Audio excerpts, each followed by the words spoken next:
Uh, Angels in Manhattan, 1972.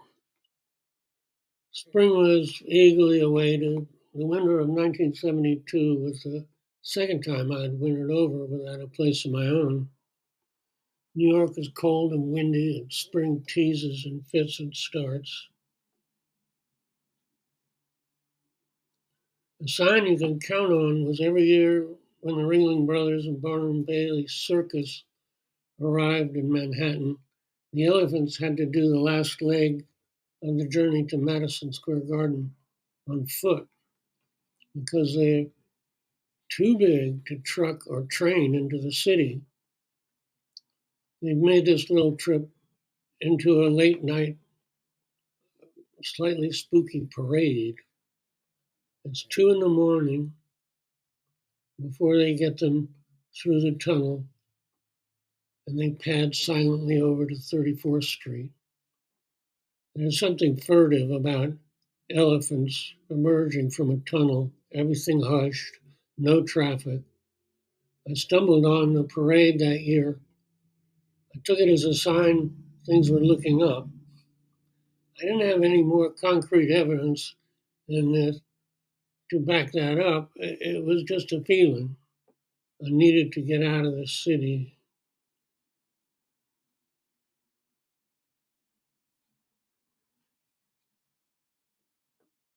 Oh,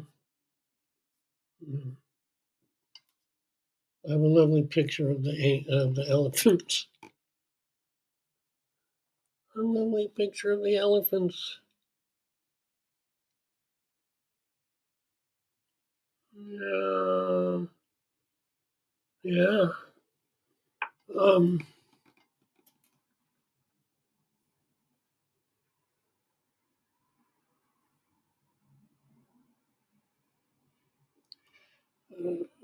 I stepped out from the theater rehearsal on 46 to scoot across the street to a bar for a shot of rum. I was feeling self-conscious because when most of my clothes were stolen, I was left with a pair of yellow and black houndstooth pants, 2 sizes too small, and I was standing on stage. Even when the house lights up and nothing going on, I was gathering more attention than I cared for as people tried to figure out who I was.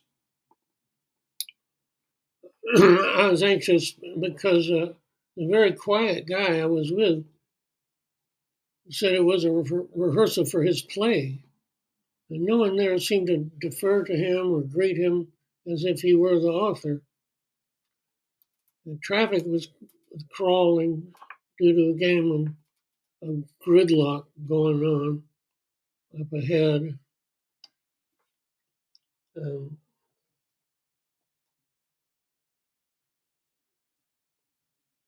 I have yet another.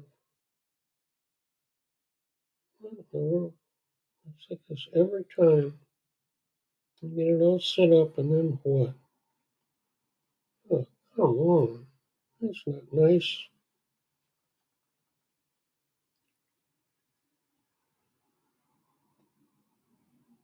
Mm-hmm.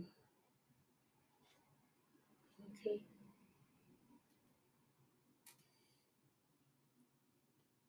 Oh, shit. Oh, there we go. Jesus Christ. Sorry. Uh,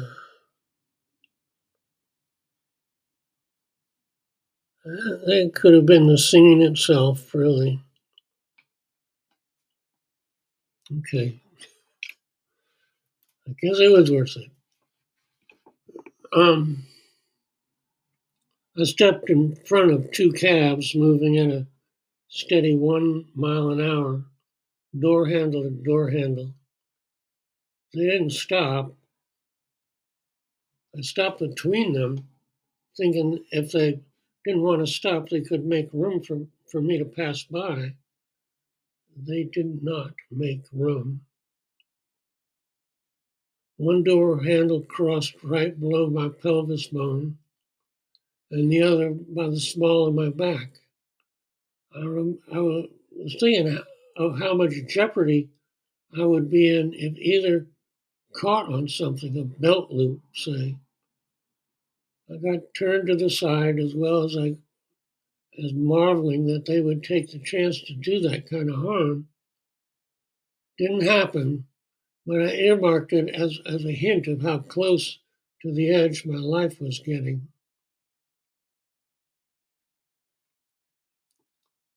I was in the looking forward to spring stage, in the second winter with no place of my own. St. Patrick's Day was a milestone ahead, with plenty of freezing, windy weather larded in between the odd sunny day. I was in no position to turn down favors, in other words, and the quiet playwright was offering whatever he could think of, gently, and I was accepting, if a little awkwardly, because I couldn't match his interest. He was with me late at night when we stopped in a coffee shop in Chelsea, and a woman asked me to find American Pie, a schmaltzy pop song that rhymes Chevy and Levy, on the jukebox. I scanned the box a little too quickly for her liking and told her it wasn't on there.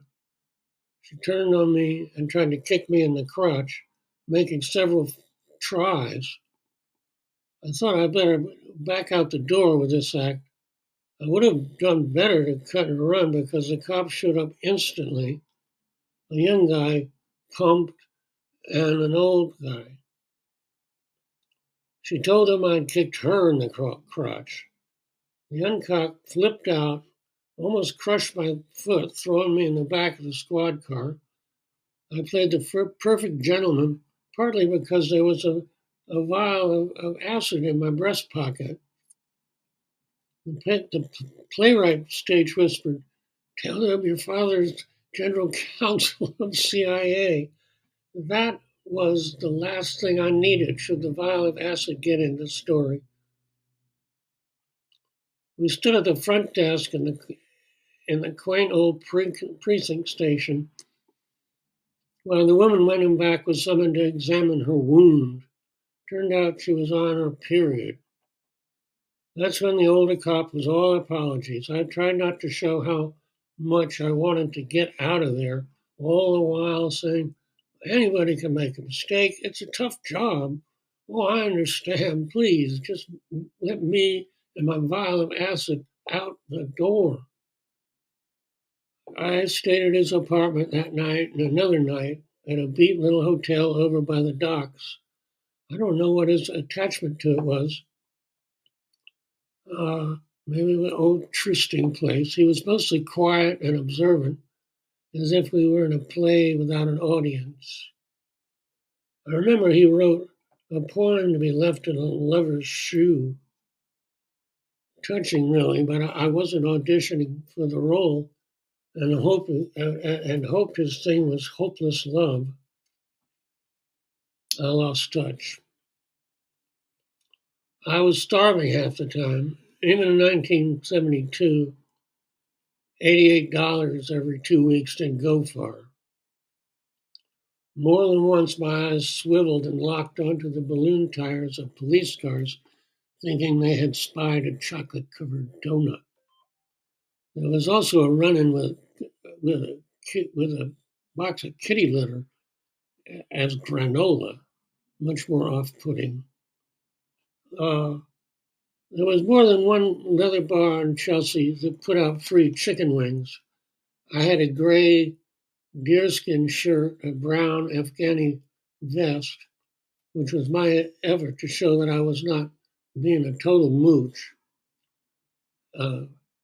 Chelsea offered shelter as well. I met two guys who were overseers of 3 vacant apartment buildings and were okay with me staying in any of the rooms. An abundance of good luck, save for the fact that I wasn't crazy about being alone.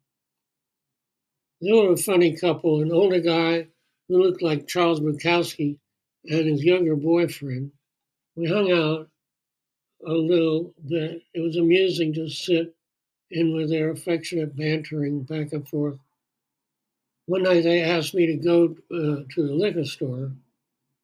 I met some guys in a van on the way.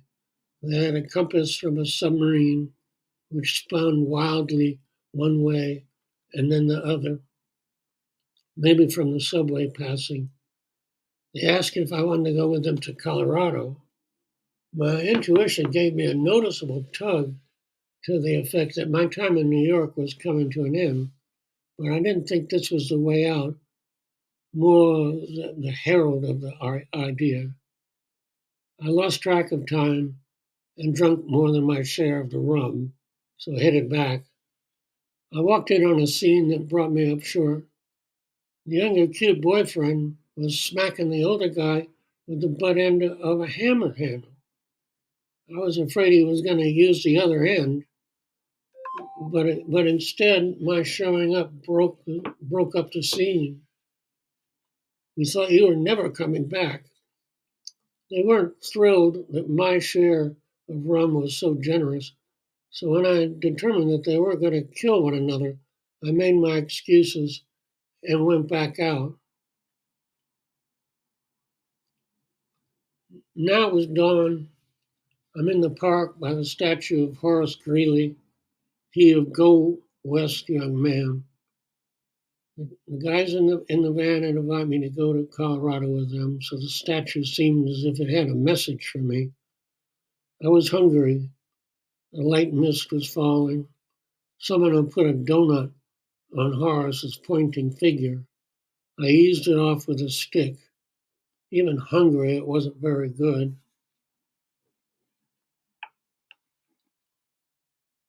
I went over to Fifth Avenue.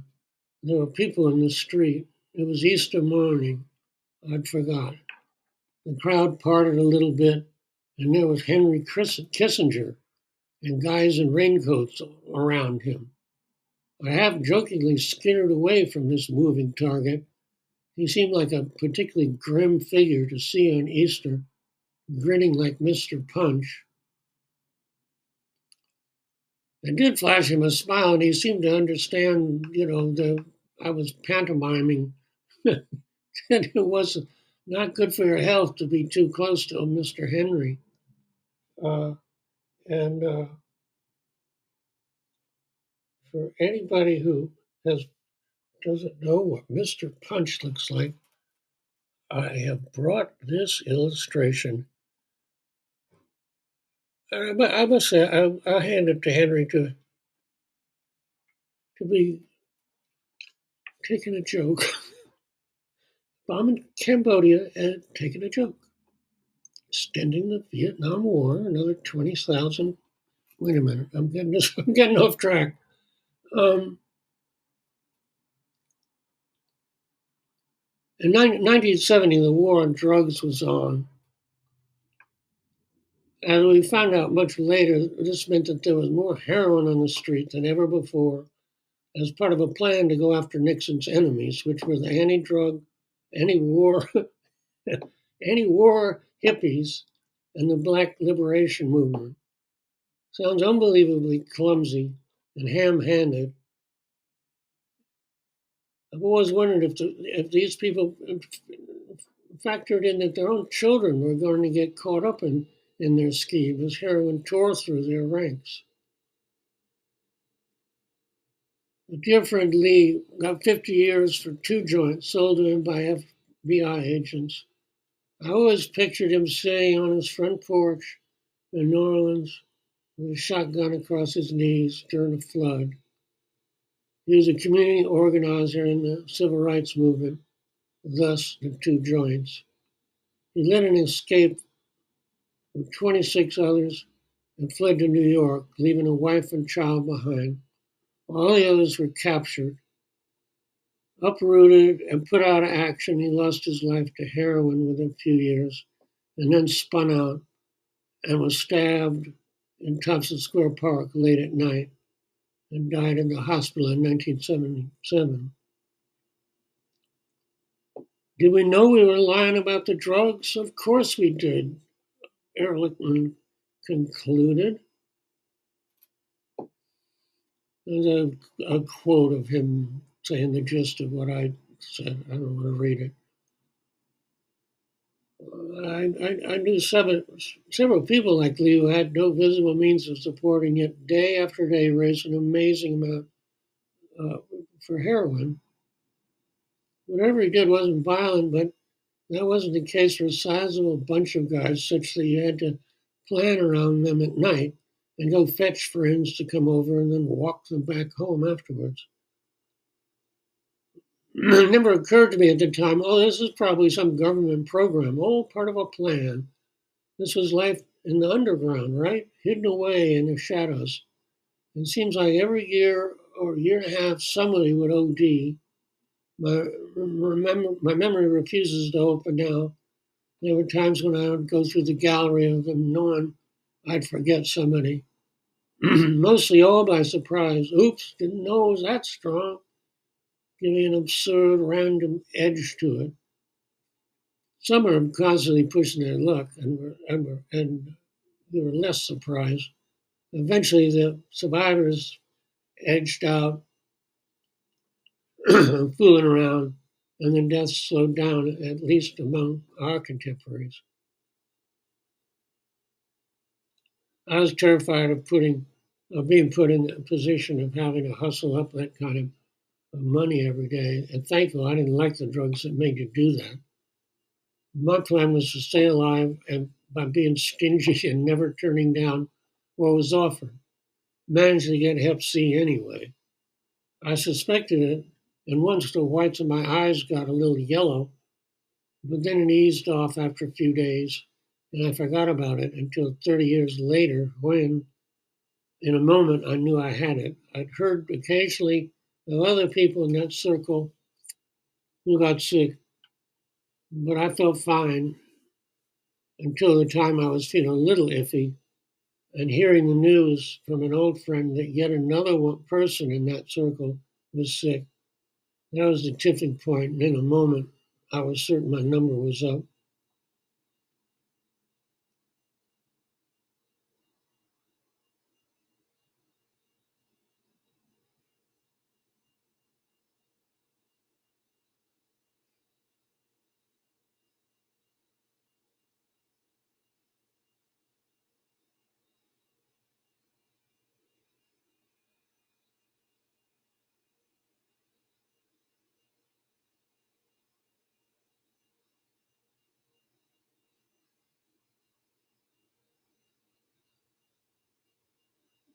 So now I'm catching up with the previous uh, bit where I was crossing the street and whatnot. At the end of that scene, I went downtown to check on an apartment.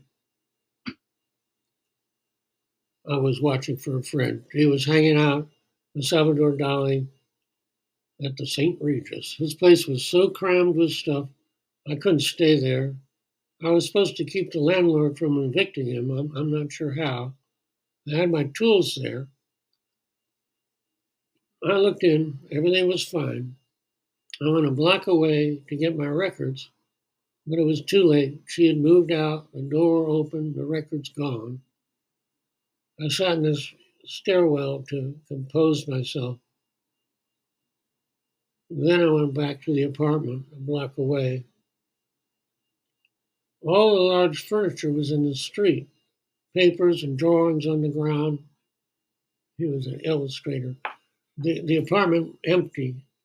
I lost it then and started yelling and hacking the furniture with a little axe I had bought earlier, hiding it in a silk bandana to carry around. This is where the author assures the reader that he wouldn't hurt a fly. It's true, I haven't hurt anybody since the fifth grade, and then I only bent his fingers back. The locals thought this was very funny. Aside from the loss, part of my brain was trying to understand how that much stuff piled to the ceiling could disappear so fast. It was less than half an hour. The sun was going down when I went to get the records, and it was still light out. I hadn't lost track of time composing myself. I called the cops.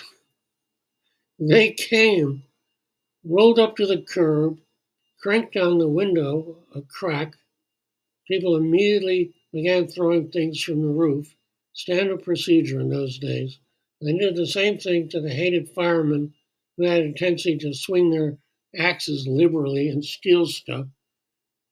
Cops rolled up to the curb and said, "Are you crazy? Get out of here," and sped away.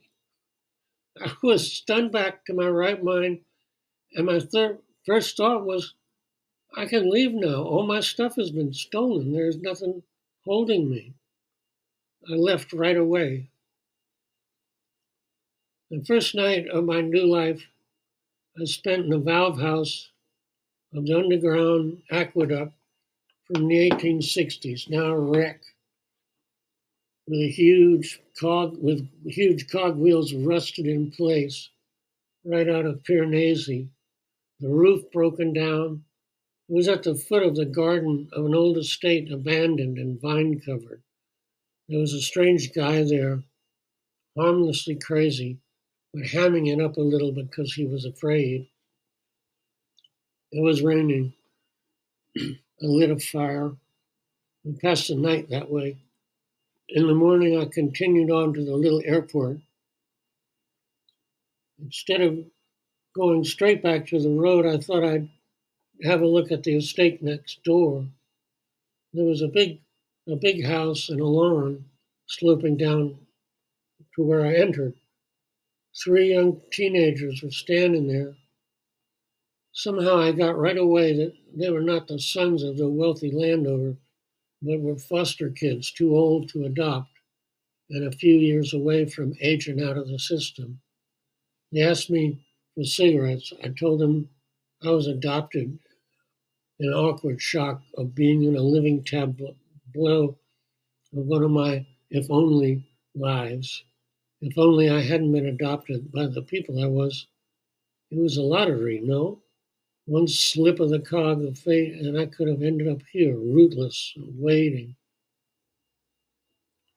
The airport was really just a field and a shack where my friend said I could stay. It was not in use. I had already taken my clothes there, but didn't stay because I didn't want to be alone. Naturally, to make the picture complete, the fates had arranged for the rest of my clothes to be stolen. Thus, the pair of pants, 2 sizes too small. My luck was about to change, though. In its own way, one of the biggest godsends was about to befall me when my college friends who had been away on the buses with the Hog Farm trip to Nepal were home and settled in a little further up the road, and they took me in.